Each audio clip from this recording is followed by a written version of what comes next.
హాస్య నటుడు ఆలీ రాజకీయ అరంగేట్రానికి సిద్ధమవుతున్నాడా అంటే అవుననే టాక్ వినిపిస్తుంది. రీసెంట్ గా ఓ కార్యక్రమంలో ఆయన చేసిన వ్యాఖ్యలు ఇందుకు బలాన్నిస్తున్నాయి.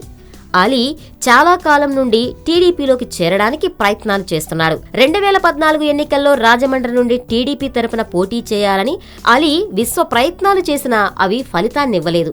ఆ సమయంలో టీడీపీలో సీటు కోసం జనసేన అధినేత పవన్ నుంచి కూడా ఒత్తిడి తీసుకొచ్చాడట.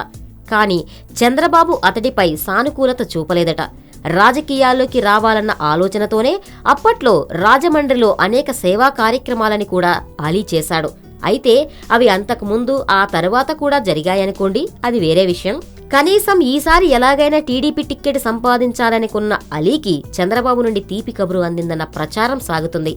మరి ఇప్పుడైతే జనసేన టీడీపీ మిత్రపక్షాలు కాబట్టి అలీ టీడీపీ వైపు మొగ్గు చూపుతున్నారు. భవిష్యత్తులో జనసేన టీడీపీకి దూరమైతే అలీ ఏం చేస్తారు?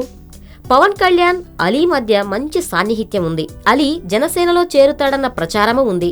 ఈ నేపథ్యంలో త్వరలోనే అలీ రాజకీయ అరంగేట్రంపై క్లారిటీ వచ్చే అవకాశం ఉందని తెలుస్తుంది.